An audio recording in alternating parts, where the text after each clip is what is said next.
Welcome, my brothers and sisters in Christ, and let's dive into the Word. In today's Gospel, we read about the Transfiguration, the glorious event that allowed Peter, James, and John to witness the dazzling brightness that emanated from Jesus through the interior shining of his divinity. Let's put ourselves in their shoes and picture what the apostles were experiencing. The Gospel doesn't tell us much from James and John's perspective, but from Peter, we can get a glimpse of what was going on. Of course, they were definitely in awe. Peter just experienced a glimpse of the glory and splendor of God. Up until now, Jesus was probably just a wise carpenter with some special powers. But now they had a brief moment to see him for who he really is.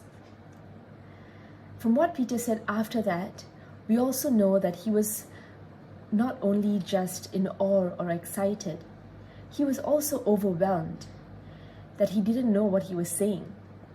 In that moment, he just wanted to stay there forever and take it all in when he suggested to build the 3 tents. But instead, a voice from heaven said, "This is my Son, the Beloved. Listen to him." And with a blink of an eye, everything was gone. I'm sure they were also a little confused. Maybe they were already confused on the way up the mountain. Like, why is Jesus making us climb a mountain? Does he know how difficult this is? He didn't even give us any prior notice to maybe train. You know, Jesus being God, he could have literally transfigured anywhere. But he chose to take the apostles up a mountain, which tells us a couple of things. Firstly, climbing a mountain isn't easy at all. It takes perseverance, stamina, and determination to get to the top. But it's also an elevated place, away from all the distractions and problems of the ordinary life.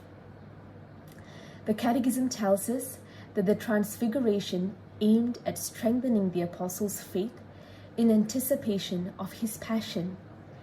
The ascent onto the high mountain prepares for the ascent to Calvary.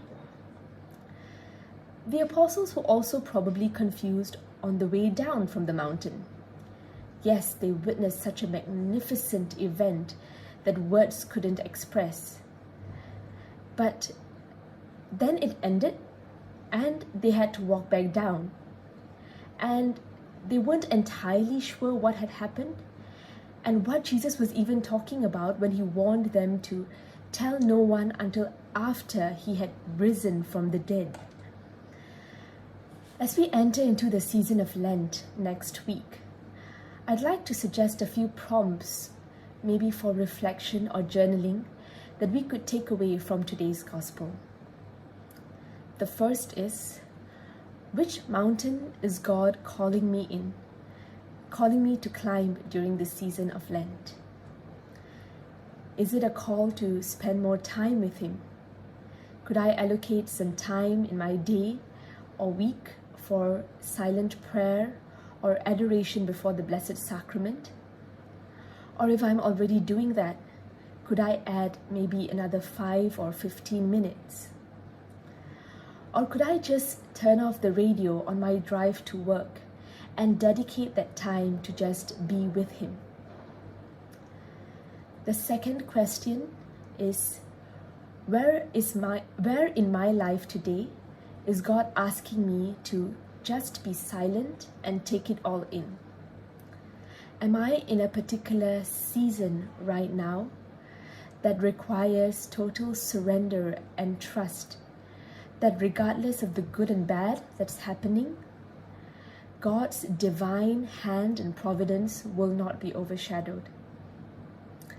And lastly, where in my life is God calling me to enter, even though I don't have all the answers at hand? Have a blessed day and a beautiful season of Lent.